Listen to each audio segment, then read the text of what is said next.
And we are going to be talking about a super exciting topic with an overlay into my own personal research, which I love. Megaliths is a wonderful, ever-giving subject of research for me, and it's great to be having somebody like Laird on the case over this part of the world. We're going to get into Skara Brae, Neolithic settlement, megaliths up in the north of Scotland, and that's Laird's forthcoming book.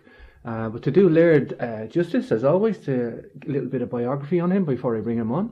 He's an independent researcher of ancient cosmology and language, and his comparative cosmology studies have served to synchronize aspects of African, Egyptian, Vedic, Chinese, Polynesian, and other world cosmologies. And if you want to understand civilizations from truthful, alternative perspective, you need to come across Laird Scranton's research. Of course, Laird is probably most famous for the Dogon of all, I think, pioneering a massive wealth of research into the Dogon, which is how I think we've first come across Laird on Capricorn Radio. So I guess without further ado, let's bring on our guest. He is waiting. Hi, Laird. You're very welcome back to the show. Hey, James. Thank you very much. I really appreciate you having me back on again, and I'm looking forward to spending some time with you this August. In the British Isles, which will be a unique experience for me. Yeah, for sure, brother. It's great to have you over this side of the world. And I'm looking. We've got a big conference in Avebury, Megalithic Heartland in Marlborough in Wiltshire. We're going to have lots of interesting megalithic researchers from all different angles, and it's like a pooling of information together. And I think the time is right for all this. I know we have another guy, Crichton Miller, there. And I think it gels a lot with your own research, that the seafaring thing, which I guess we'll probably touch a bit later in the show. That's great. I'm looking forward to learning from the researchers there. You know, these are people whose work I've followed from a distance, and to have an opportunity to meet them is wonderful. Yeah, that's the Megalithic Odyssey Symposium, and I guess it's like a think tank, Laird, and I that's what I love about shows like this. And it's been too long since we spoke anyway, but I know you've got this book coming out. I think the timing is perfect, and I think this show is like a think tank for me, and I feel selfish sometimes because I get so much out of it, and I know it's for the audience. So, but it's why I do what I do. I'm passionate about this subject matter, and I think that the origins of civilization is a very fundamental question, Laird, that everybody should seek. Because if you look at the political disarray on the planet at the moment, Laird, I mean, it's getting worse. I don't think it's getting better, and it may sound negative, but that's the reality of it. But I think I agree. I think people should question who they are in the past and understand it from a global perspective. I don't think there would be as many wars or religious, doctrines dominating. No, I agree completely, and this is a wonderful time to be looking into topics of origins. But there certainly is a vibrant set of researchers who are doing that. Sure. Of course, Laird, you've touched on the Dogon before, and we're going to bring in this aspect, but I guess why the migration up to North Scotland, for me, for maybe other reasons, all roads head to the Orkneys, and that's just in terms of megalithic art, because there's something special going on up there. But for you, Laird, why the migration up there for the research? It's in the middle of nowhere, Laird. People don't even know where this is. No, I had no knowledge of the Orkney Island region myself. It really came out of a single question from a distant email contact who wanted to know if I thought there might be Egyptian influences at Skara Brae. And from my standpoint, 3200 BC, which is the era of Skara Brae, is too early to realistically have reflected Egyptian influences. That's pre-dynastic Egypt. Culture in Egypt wasn't coherent enough to really support the idea that they might have made excursions as far away as Scotland and were, exerting influences that far away at 3200 BC. But sorry, I was going to say maybe the other way around, though, Laird. Right. Well, my first perspective was that I know that the Dogon tribe, the African tribe from Mali that I've studied, indications are that in the era of 3200 BC, they were Egyptian, and they've done a very good job of preserving traditions. And I thought that if I had a shot of understanding Skara Brae, that it would be through comparison to the Dogon. If there had been Egyptian influences, I might see it in the Dogon.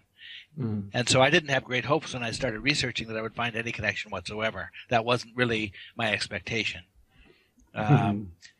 But as I got into looking at the situation, I realized there's not very much evidence to even begin with at Skara Brae. That it's fairly limited, but it doesn't connect to anything locally. I mean, the language and the pottery and the architecture and so on doesn't really connect to Scandinavian or local roots around the region of Scotland. You have place names that don't have linguistic roots, and you've got artifacts that don't really connect.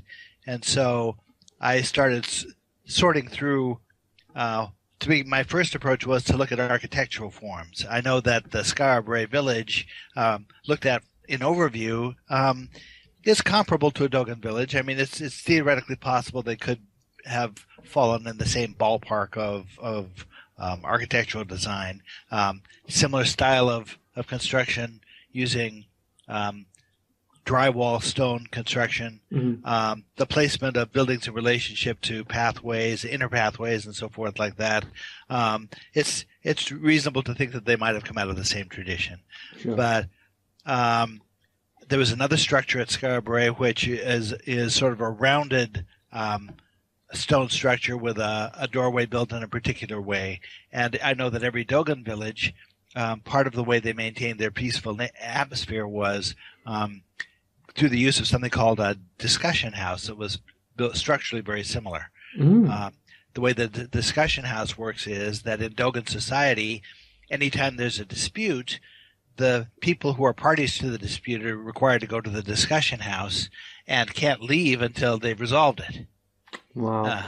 Let me jump in there, Laird. So you're in an investigation mode at this point. You got suckered into this research and you realize, okay, I've nothing apparent here like, like a writing system or a hieroglyphs or any of that, that you could kind of tangible. But when you look at the complexity of the culture and their living habitat and everything, you realize that there is something there in terms of research, in terms of conceptual. Is that correct?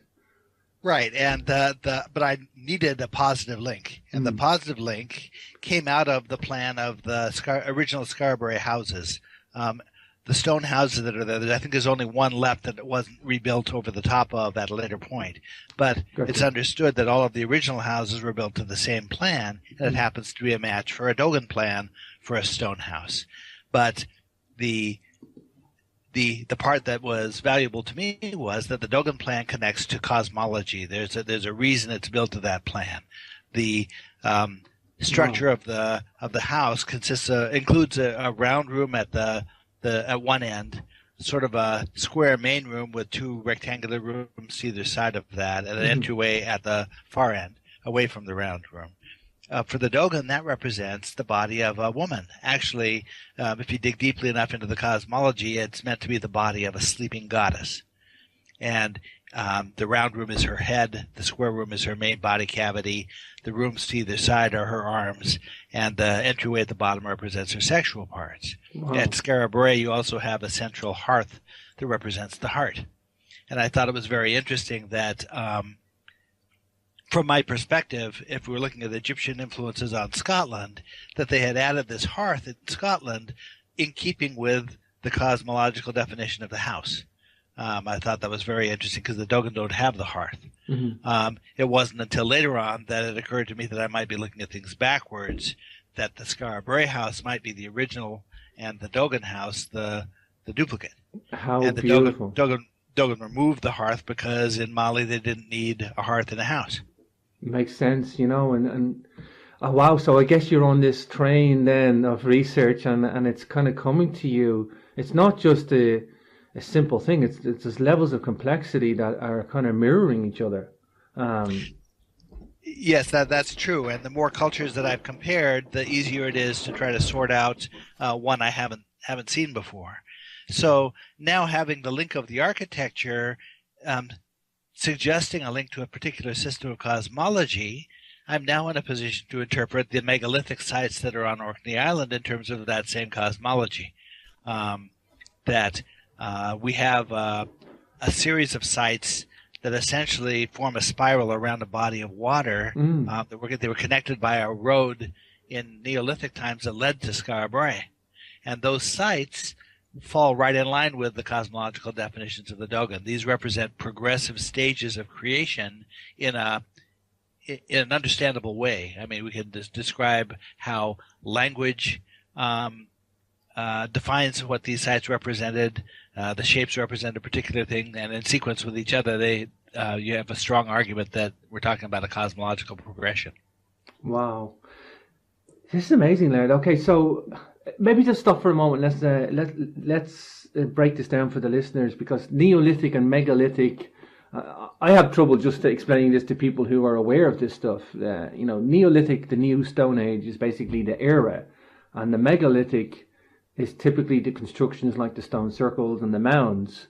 However, that's right. So we called Skara Brae a Neolithic settlement because it was that era that it was found. But most likely, we can make the conclusion that the people who built the megaliths lived at Skara Brae. Would that be correct? Yes, it was the same society of people, whether it was the actual who they believe were farmers living at Skara Brae who raised these monuments, or whether it was a larger group in the region who raised the monuments is, no one can really answer. But yes, it was the same culture that put up the megalithic sites over a period of 600 years. These namesakes get very confusing for people. I mean, you say the word megalithic to people, even in Britain and in Ireland, most of the people don't know it. They just get confused, and it's megalithic, Neolithic, and really megalithic could be anything big stones. But we're talking about the megalithic culture of Europe here, which really did span from North Scotland right down to Malta, from the northwest of Ireland right to the Middle East. So we're not, you must look at this as a whole. This is what I try to do. This is my thing. I'm trying to raise awareness and attention to this, Laird, that we're not just talking, a few things in Britain, because Britain and Ireland's famous for the Stonehenge and the Newgrange and Maze Howe, and we have famous monuments here. But nobody looks at this as a unified megalithic culture of Europe who had all the same knowledge. So it's like we're spreading out now from Orkneys to British Isles and down to like the bottom of Europe. That's right, and in a coherent way with forms that we can relate to one another, and that we can use bring other evidence to bear to tie them together. So we're not too far away from Egypt, Laird, with the megalithic Europe. When you migrate the coastlines down, when you migrate those coastlines, I mean, from the Orkneys, it's not an abstract idea. It's quite tangible. No, it is. It's very tangible, and there are references that Egyptian references that make it sound like there were connections between the locales in later eras. In ancient Greece, certainly there were. Wow. Herodotus reports stories of sailors who sailed out through the mouth of the Pillars of Hercules and northward from there. Sounds like they made it to the Orkney Island region. Really? So it's not unthinkable that these things happened. We also know that the Egyptians had seagoing vessels that were quite capable of making that kind of a journey. This is amazing. Well, it makes sense to me, and bringing in a seafaring aspect, and I think this is pertinent, because, we're talking the Orkney Islands. They're just within the Orkneys themselves, they're a large collection of small inland waterways and islands. They must have been seafarers getting to and from little islands there, and then to the mainland of Scotland as well. These guys had to have done this all by boat. They're boat people, if you want to call them that. There must be a boat culture or a seafaring culture. Right, although it's not clear in ancient times what happened with those waterways, what kind of land connections there might have been to Europe, and so forth. Sure. So there may have been earlier connections that were not by boat. Gotcha. Okay, paint a picture for the audience, Laird, just on the history of Skara Brae. I know there's a very interesting story of how it was found, and maybe just kind of give us like a top-down elevation if you want to describe it, and kind of paint the population there. Paint a picture for us. Okay, shortly after 4000 BC, there were family farms in the Orkney Islands. It's understood that families were farming little farms. Skara Brae, from the traditional viewpoint, around 3200 BC, represents the first organized farming village. It consists of 8 chambered houses that might have housed 8 families. There are estimates of up to maybe 20 families that might have lived there at any given time. We know they were farming there. We can see that they had some fishing skills and things, but didn't seem to make a living, did not support themselves through fishing. They were domesticating animals, farm animals, and things like that.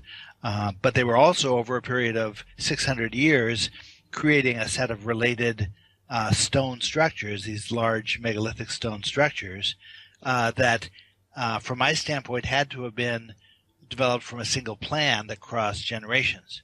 Now, sometime after 2600 BC, the site was deliberately abandoned and abruptly abandoned, and then covered over. Some say naturally, and some say that deliberately covered over by people. But it remained covered for some 4,000 years until around 1850. I think in 1850, a series of storms hit the island and uncovered a piece of the Skara Brae village on the land of the Laird of Scale. The Laird of Scale, wow.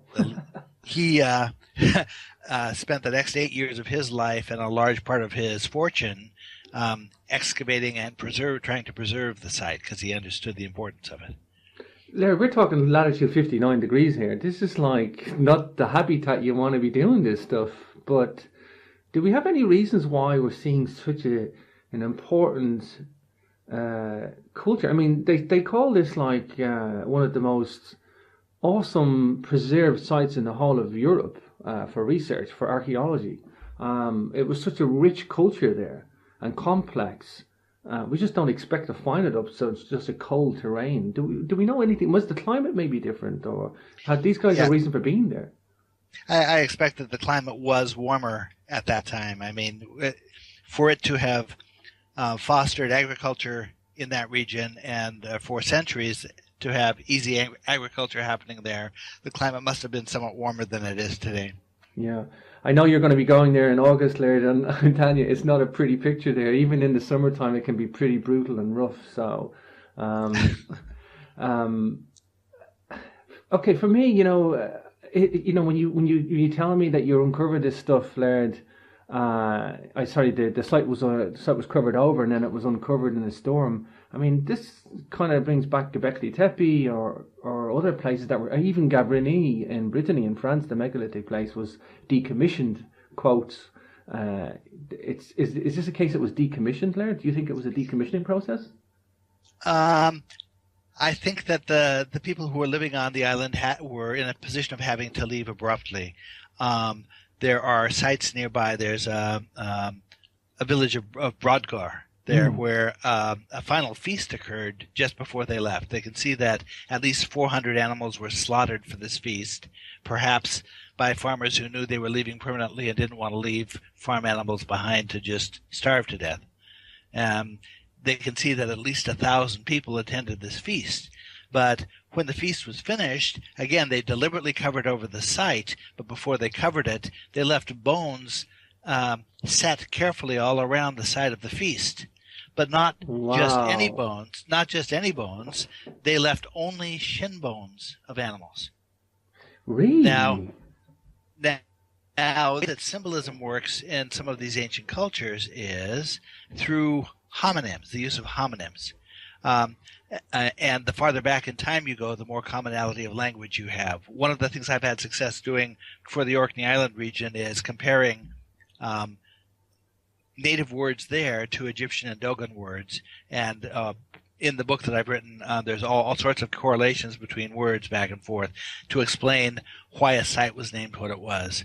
So using the Egyptian dictionary, we can see that the word for the shin bone of an animal is a homonym for a word that means to leave under duress, to leave under dire circumstances. They had to leave, is what they were saying. Wow. Also, a deer carcass over the top of the site before they covered it, and the head of a bull on top of that. Now, Egyptian words that tie to the deer and the bull head or the cow's head also tell us some things about the site. It looks as if the site was deliberately covered over, but the Egyptian word that applies is written with a series of glyphs that sort of act out the daily ritual that happens in Judaism when they cover and tie a scroll after it's been read. and that's a ritual act. The spiral of structures that lead to Skara Brae create a cosmological form that's known as an arc. Now, when in Judaism every day, when they have finished reading the Torah scroll and they roll it up and they cover it and tie it and place it back in a cabinet, the cabinet is called the Aron HaKodesh, and phonetically they abbreviate that to ark. So by covering it, they've essentially named it for us. There's an Egyptian word that means to cover over that's pronounced ark. There's the symbolism of the word for cover over that shows us the steps associated with an ark. They're telling us symbolically that the site was an ark. We have similar things happening at Göbekli Tepe. At Göbekli Tepe, one of the claims is they covered it over to protect the site from natural events. But on Orkney Island, we don't have that consideration. It doesn't look like the sites themselves were in danger. Ceremonial ritual protection of the site. Right, and the things that were covered were not the large megalithic structures. So clearly they weren't trying to protect those for posterity or for any other reason, protect it from natural circumstances or whatever. This was a ritual act, and from a ritual standpoint, what it says to me is, if you compare it in parallel to what happens with a Torah scroll in Judaism, what it says is that the instructional purpose of this site, just like the instructional purpose of reading a portion of a Torah scroll, was completed properly, and that they had deliberately closed it up and tied it up and put it away as a ritual act, indicating that the instruction was brought to its proper conclusion the way they intended it to. That they weren't interrupted in the middle of it. Incredible, Laird. I'm already only talking in the show 30 minutes halfway through, Laird, and it's already compelling. You're painting a very compelling episode in history here that links to previously unknown elements. Now, there's another aspect to the site that's very important to me. We have a series of structures that I say represent stages of creation, sequential stages of creation. That begin with a standing stone, the watchstone of Stennis, and then lead to a stone circle, the standing stones of Stennis, and then to a mound, which is Maze Howe, and then ultimately to Skara Brae. There are other stages in between, but then to Skara Brae, which represents a cluster of 8 chambers. This is a cosmological progression that we can recognize, but the progression doesn't end at the 8 chambers for the Dogon. It continues on several other stages, and the next stage is represented by an agricultural field, which we know was associated with Skara Brae, and that field is associated with the high priest of the Dogon culture called the Aru priest. And every year before they plant the agricultural field of the Aru priest, they make ritual drawings in the field that represent things that relate to the formation of matter. So the suggestion is that the agricultural field also pertained to this progression. In Dogon culture, it's called the field of the Aru priest. In Egypt, the word for field is seket, and so the proper term for the same concept is seket eru, which is an Egyptian term for their underworld. It's the field of reeds where they represented their concept of heaven. It's written about in the Egyptian Book of the Dead. It's the Elysian fields that are represented as heaven in Greece. Now, in each of these cultures, this field is dealt with on 2 levels simultaneously. It represents a mythical concept, but it also represents an actual physical agricultural field in a real-world locale. And all of the descriptions we get out of Egypt and out of ancient Greece of the Elysian fields or the field of reeds are all correct descriptions of what we would have found at Orkney Island in the day they were describing it. They're talking about an island with white sand beaches, and we're talking about a place of great winds. We're talking about a place located on the far western edge of the continent of Europe, or the far eastern side of the Western Ocean. we have lots of connections. They even refer to it as Pindar refers to it as Okeanos. So we would have phonetic connection to the name of Orkney Island. The term Orkney Island was referred to in ancient times as Argot or as Orkneyar. Argot, in the phonetics of the cosmology, refers to the ascending stages of creation, which is what those stone structures represent. Mm-hmm. Orkneyar has a slightly different perspective of meaning. A boat that was coming through the North Atlantic would be carried by currents northward, just north of where the Orkney Islands are, and then the currents swing around and bring it back towards Orkney Island and then down towards Ireland.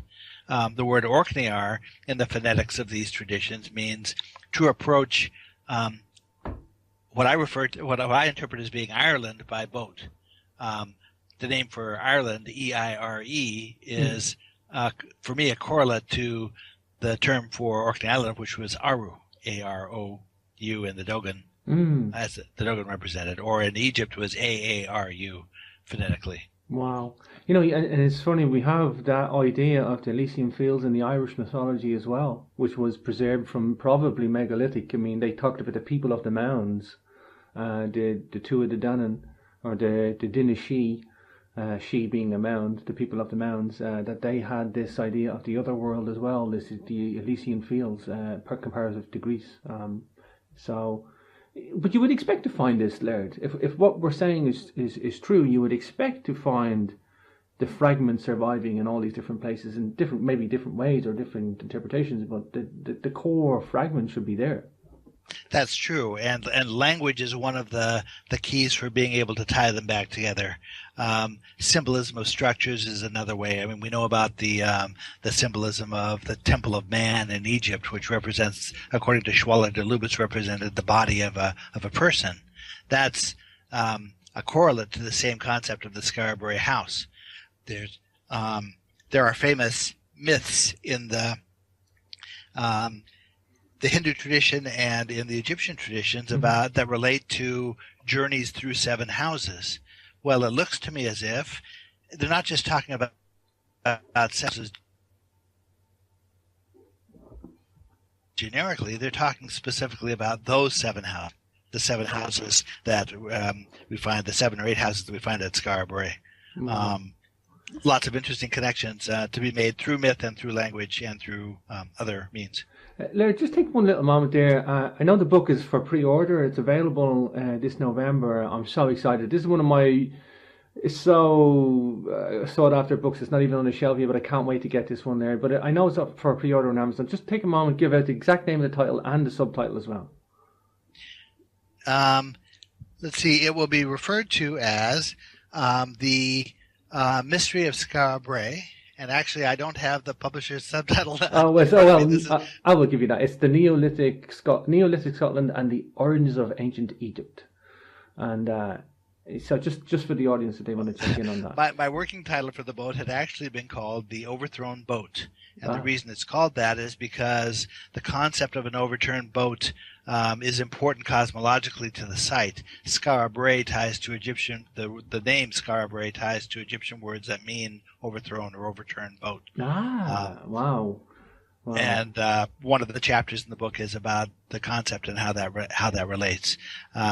So publishers like to assign their own names. I actually happen to like the name The Mystery of Skara Brae. I think it's a better title than what I was working with. Yeah, no, and I love the cover as well. And of course, people can find that on the Inner Traditions website, who we host on the show quite regularly. I love the research that you do, Laird, and I love the way you're like a detective. You're like Kev Baker says, the cold case detectives are out there on all these ancient sites now, and they take the evidence that they've got left, and all of a sudden, you're looking with a very clear perspective on something, and it's a difficult task, Laird. It is. We're up against it. I mean, most of, it'd be great if all the evidence was there, but unfortunately human tradition doesn't let us do that. And geology and weather and the ravages of time, it leaves us very little sometimes. But sometimes, we're living in a different era now where we have a lot of, the internet age has changed everything. We've got comparative ways of doing things now that we could never have done before. And I just think it's wonderful because we're looking at a very, very interesting episode here, Laird. Yes. Now, around 100 years after the Skara Brae site is founded, suddenly we see appearing all around the world in 4 different locales agriculturally based kingships. And we see one in Egypt that was referred to as Taru. We have one in Ireland that I refer to as Aru. Mm-hmm. One in China that you could call Iru. And one in South America you can call Peru. Wow. Now, from a linguistic standpoint, those terms, those prefixes, ta, ar, ir, and pe, and the larger terms also have several sets of meanings. On one level of interpretation, they represent the 4 cardinal points of the globe, and we're talking, north, south, east, and west, China, South America, Egypt, and Ireland. They also represent 4 progressive stages of an agricultural field. They represent an unplanted field, a planted field, a field with crops growing in it, and granaries where harvested grain is put. Wow. There's several other levels of interpretation for those words that all tie. Back in the day of Göbekli Tepe, the high mountaintop sanctuaries, mm-hmm. One of my impressions has been that the one reason why they were placed in high mountaintop locales is as a way of providing protection for a group of mythical teachers who were said to have been bringing civilizing skills to humanity. Now I go to Orkney Island, and I see here we have a sea level site, locale, that's easily accessible by ocean, easy harbors, no natural protections whatsoever at the Orkney Island site. And I ask myself, so where would the safe haven be for the teachers? Mm-hmm. And the easy answer I come to is just across the waters to the north and west is a group of islands called the Faroe Islands. And the Faroe Islands have all sorts of natural protections. They're characterized by sheer cliffs that rise 200 feet into the air from the water that ships would smash against and make it difficult for a boat to land. They have channels that include whirlpools that could sink a boat, or where twisting storms will come through almost daily that could sink a boat. There are shoals on the far side that a boat could run up against. There are all sorts of natural protections there for somebody who was on top of the island as a place of refuge. And we have structures on top of those islands that look for all the world like pyramids. Mm. Wow.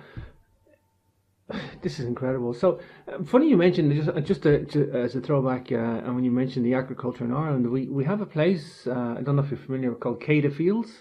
You know Cada? Yes. Yeah, so I think this is probably the place we're referring to then. Bizarrely, they've put a pyramid visitor centre there where Cada Fields is. So... But it's a Neolithic agricultural settlement where they basically flat-topped the whole hill overlooking the coast in Mayo, in the middle of nowhere. And they just literally flat-topped the whole giant hill. And most people don't even refer to this. It's just some forgotten place. Well, then at around 2600 BC, about the time the Skara Brae site is abandoned, you have interesting things happening in Egypt.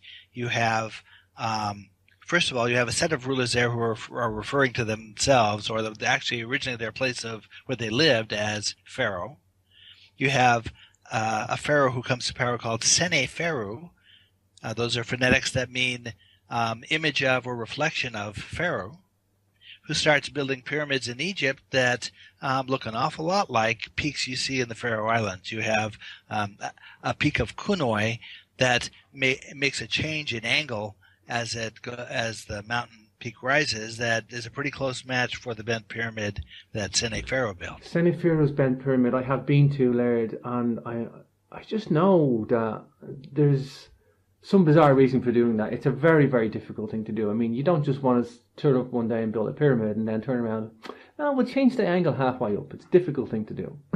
Right.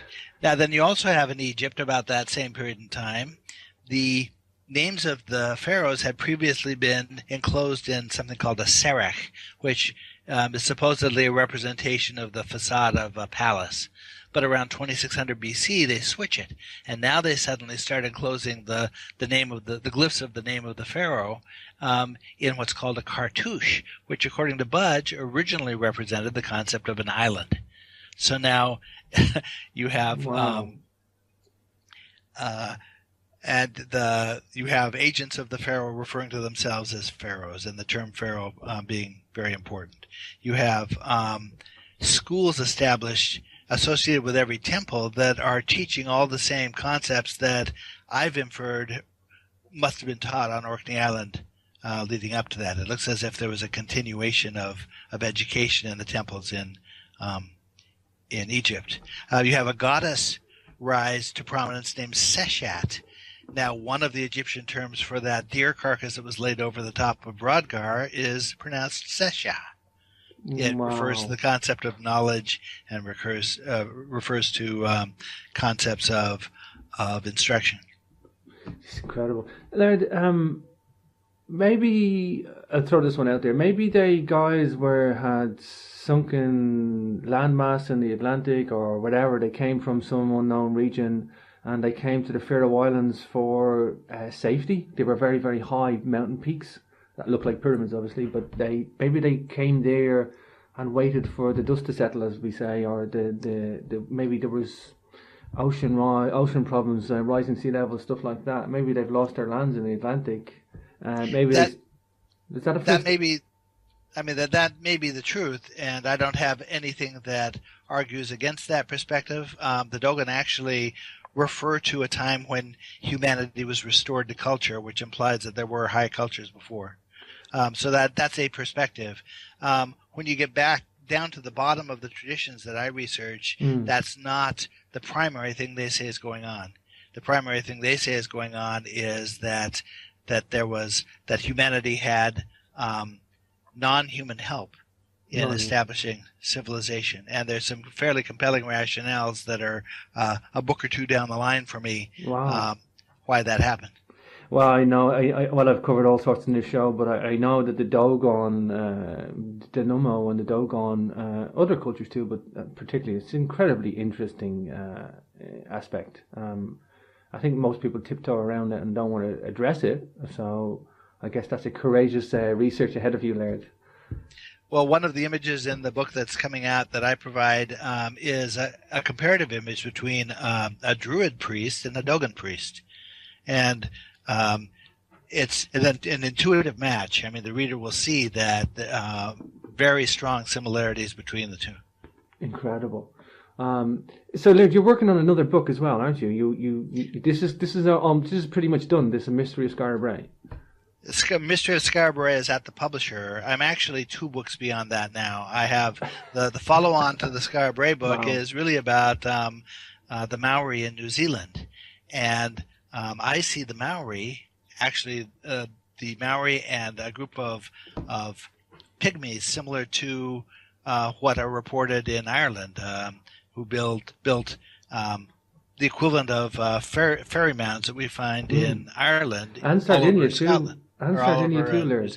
Yeah, they say they say that the little chambers in Sardinia were, they call them Domus de Janus, basically, which is translated as the House of the Fairies, and they have the same mythology in Sardinia as they do in Ireland. And I tell you, Laird, I'm 6'3", and I would need to be half of my height to get inside some of these rooms. That's how small they are. Well, and again, the term fairy is based on the phonetic pharaoh, or similar phonetics to pharaoh. So we have some commonality happening there. But the New Zealand book describes all sorts of connections between Ireland and New Zealand, and lots of descriptions of Maori culture and Maori cosmology and Maori language that actually ties to every era that I've studied, ranging from 10,000 BC right up until the period around 1500 BC in New Zealand, of course, 1580 in New Zealand. Then beyond that, there's another book that's almost finished that deals with fundamental concepts of creation from a cosmological standpoint and a scientific standpoint. These are concepts that aren't dealt with in, at least not yet, in terms of string theory and prevailing theories of how matter forms. They're consistent with those theories, but they actually precede them. One of my problems is that I can lay Dogon concepts of how matter is formed side by side with string theory and see an intuitive match from bottom to top. But the Dogon also include certain stages that are prior to that science doesn't have a correlate for yet. Wow, I know this little aspect from John Anthony West's documentary Magical Egypt. I know you touched on it there, and I think that was the first time I came across your work, Laird, when you were talking about this similarity.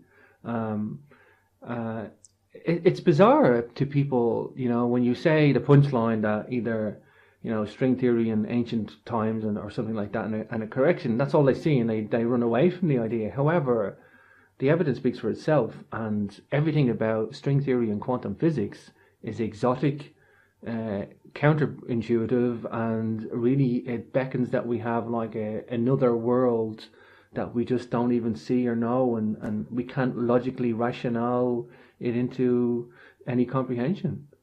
And the details of that other world are so intimately entwined with the basic symbolism of these systems that you and I are exploring. And researchers, including myself, for 20 years I would go without even noticing that there were fundamental aspects of this that nobody was ever considering. There were questions that nobody even bothered to ask. For example, the concept of sacred geometry. Everybody knows, and everybody in our field of study knows about the concept of sacred geometry. Yeah. But none of the researchers I've ever come across bothered to ask, could that be the geometry of something?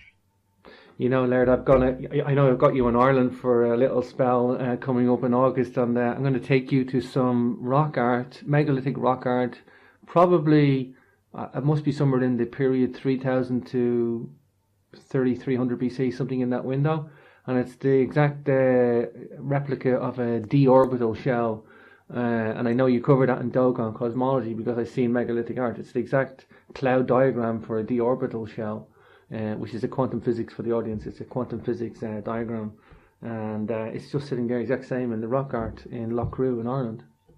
Well, yes, and when I come in August, I'll walk you through the major steps of this this whole structure at the bottom of what we're talking about. It's really interesting stuff. But when you understand it, it provides a rationale that makes perfect sense for why things like the esoteric tradition were created and why the progression of sites in different eras appear the way they appear around the world. Yeah, and that's a very important point, Laird. I think that's what this is why I think there was a return to esoteric or this philosophical and oral languages, and writing was obsolete because of maybe it's a cataclysm, maybe it's not. Maybe something has happened in our past that it's scrubbed us almost from the record and we survived it.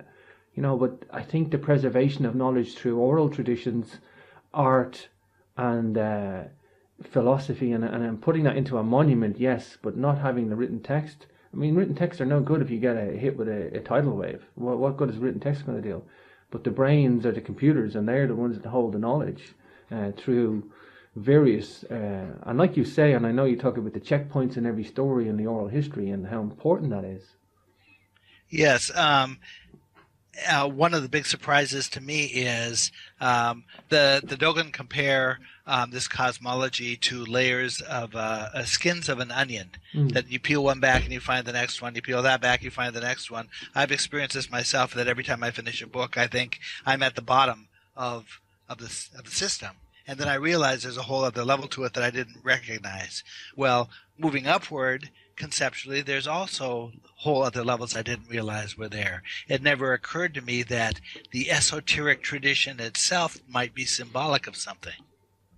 Yeah. Wow.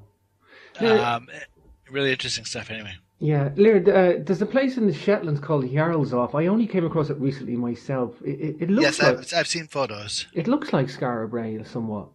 Yes, it does. It looks to me as if that is one of the places that a group fled to after 2600 BC when they abandoned Orkney Island, that one group might have gone there. Yeah. Of course, again, it's in the same district or region, which was why I mentioned. The ground plan, Laird, or maybe I'm seeing things that aren't there, but the ground plan is very interesting. I think it looks like the Pleiades as you look down from it, but I could make anything out of it, I suppose, if I wanted to. Do you see any representation of the ground plan matching star constellations or anything like that? I haven't really looked into that, but it's always a possibility. Anything that people could see in the night sky was fair game for representation symbolically. Yeah. Yeah, it's just the ground plan is interesting, but again, it's very difficult to see. I definitely think it looks like there's a cluster of stars there, the Pleiades, which were obviously important to the Dogon, but it could be reaching. The trick with interpretation is, the problem is that the human mind is wired to see patterns. Yes, exactly. And so the trick with an interpretation is to find a way to anchor the thing that you're trying to chase. And the way that I typically do that is I find a clear statement on the part of the culture that I'm studying that says they believe that this thing represented that. And then I pursue it. It's a little harder when you are in an era that precedes written language. Then you have to find other ways of demonstrating intention. For example, the Skara Brae house. Skara Brae house made it sound like we're talking about a particular cosmology. We verify that by looking at the other structures on the island and see that they make sense in terms of the same cosmology. Now we have an anchor. So results by themselves are problematic for me because I can see a pattern in something that might or might not really represent what the people there thought. Gotcha. And when you spoke about the heart earlier, I was in Tarjan Temple in Malta, and I took a snapshot of at one angle that it just looks like Skara Brae. If you didn't see the surrounding temple above ground, you just zoomed in on where the little hearts were and the little room. It just screams Orkneys to me. As I recall, I think the city plan of Malta itself, the original city plan, was a correlate to the Skara Brae house. Yeah, it's incredible. It's incredible. Wow, Laird, you don't stop going. You've got another 2 books in the pipeline. How do you get time to do this? This must be a passion to you, Laird, this truth to knowledge. Well, it is, and also over time, I mean, as you probably know, as you're researching things, working through a particular source, you might come away with a handful of facts that are useful to you, and a box full of facts that might or might not be useful, that you don't know what to do with. Yeah. Well, as I've been researching these books, I've ended up with so many loose ends that don't necessarily connect to anything, and then suddenly the right piece will come along and pull a book's worth of those together in sort of one go. Yeah, and I think that's a great way to do it. Is you still sometimes have to put stuff on the shelf, and that's admirable that you do that, Laird. Laird, I guess what do you want people to take away from this book? I mean, people that are interested in Neolithic, megalithic, origins, everything. I guess there's a lot in there. I think the important point for me is that I see several eras of influence on cultures like ancient Egypt. I see influences at 10,000 BC during the era of Göbekli Tepe. Imagine the Sphinx. If you accept the idea that the Sphinx pointed to Leo in the era of 10,000 BC, or that the pyramids pointed to the belt stars of Orion in that same era, those alignments had to have happened in 10,000 BC. Otherwise, we have to assume that some culture was able to calculate them retrospectively, which I don't think is reasonable. So we have 10,000 BC era influences in Egypt. We have another set of 4,000 BC era influences that seem to have passed through India and up into Egypt at Elephantine, and a third set of influences that seem to have come in from Scotland around 3000 BC or 3100 BC. The pivotal point for this new book on Skara Brae is, I think that based on Dogon references and references from other cultures, that Skara Brae represented a training site, and that 100 years later we found agricultural kingships, all based on very similar concepts to one another, all associated with lions, or with whatever, like in South America, it wasn't actually a lion, it was probably a puma, Wow. that all arise at the same moment in human history for no apparent reason. It looks to me like those were instructed. Yeah. Wow. Wow. You know, and for me, I guess a number of years ago, I used to compartmentalize all my research, Laird. You know, I'd be interested in Egypt and I'd be interested in Irish stuff. I'd be interested in megalithic, and you know, I kind of compartment just for my own sake, for my own. But I guess my growth now is I see the ancient world as none of it separated. It was all the waterways of the world were linking everything up, and I know from your research at AL and many others that you know that seafaring is a major element. Of course, seafarers are cosmologists. They're looking at the stars and they're trying to understand them for their navigation. And I just know that from other researchers who focus on that. That implies you know high technology or use of high concepts. Again, where did they get all this from? It's a quite evolved, and all of a sudden you're down this very, very complex origins of humankind. Yes, and from my perspective, they all interrelate. But then from Freud's perspective, they also all he could see that they interrelated. He had archetypes that he couldn't explain why they were the same in every culture. He had to postulate psychology to explain it. Sure. Wow, so interesting. Laird, I'm looking forward. We're going to speak together at the Megalithic Odyssey Symposium in Marlborough College in Wiltshire. We're going to do like a little megalithic tour as well on the next day. Looking forward to having you in the UK. We're going to be in Avebury, and we're going to be up in the Orkneys as well, and the Faroe Islands as well. So I'm looking forward to seeing you over this part of the world, brother.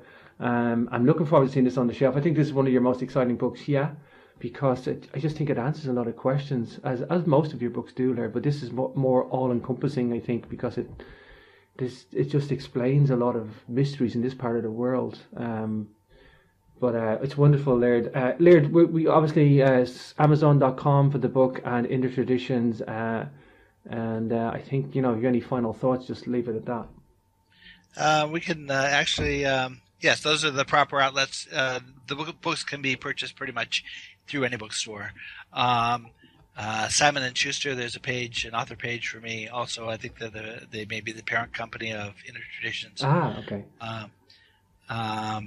But I'm really looking forward to seeing you. I'm very pleased that my adult son Isaac, who also is heavily into a lot of these ideas, will be along with us. I think that he will add to what we see and what we are able to interpret, and I think you'll appreciate getting to know him also. For sure. Looking forward to seeing Isaac too. I'm glad you mentioned. Is Isaac going to follow in the footsteps of the father? Hard to say. He wrote the foreword for my previous book called Point of Origin. Mm-hmm. He has areas of research that are entirely his own. He asks questions that point me in the right direction of things fairly often. So that's hard to say. He certainly has an interest. He's certainly connected to a lot of the same kinds of sources. Wow, so, wonderful. Forward to learning from the researchers there. You know, these are people whose work I've followed from a distance, and to have an opportunity to meet them is wonderful. Yeah, that's the Megalithic Odyssey Symposium, and I guess it's like a think tank, Laird, and I that's what I love about shows like this. And it's been too long since we spoke anyway, but I know you've got this book coming out. I think the timing is perfect, and I think this show is like a think tank for me.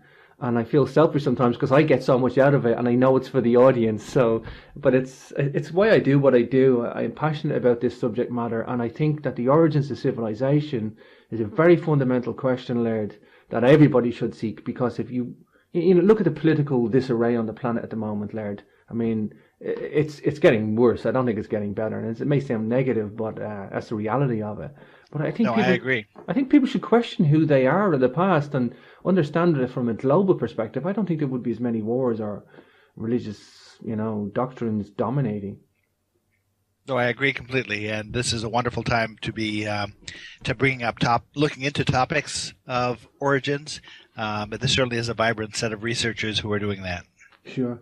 Of course, Laird, you've touched on the Dogon before, and we're going to bring in this aspect, but I get Vedic, Chinese, Polynesian, and other world cosmologies. And if you want to understand civilizations from truthful, alternative perspective, you need to come across Laird Scranton's research. Of course, Laird is probably most famous for the Dogon of all, I think, pioneering a massive wealth of research into the Dogon, which is how I think we've first come across Laird on Capricorn Radio. So I guess without further ado, let's bring on our guest. He is waiting. Hi, Laird. You're very welcome back to the show.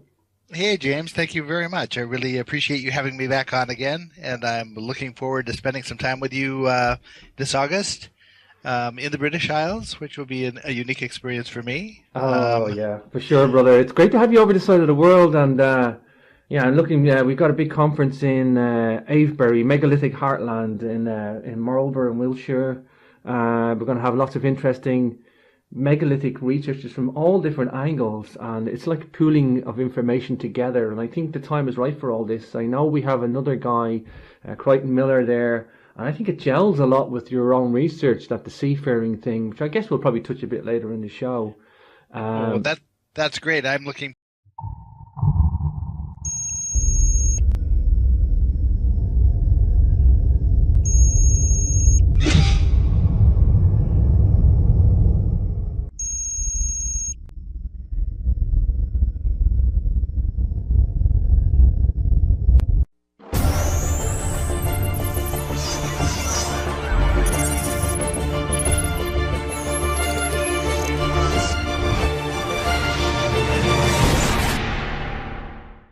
And we are going to be talking about a super exciting topic with an overlay into my own personal research, which I love. Megaliths is a wonderful, ever-giving subject of research for me, and it's great to be having somebody like Laird on the case over this part of the world. We're going to get into Skara Brae, Neolithic settlement, megaliths up in the north of Scotland, and that's Laird's forthcoming book. But to do Laird justice, as always, to a little bit of biography on him before I bring him on.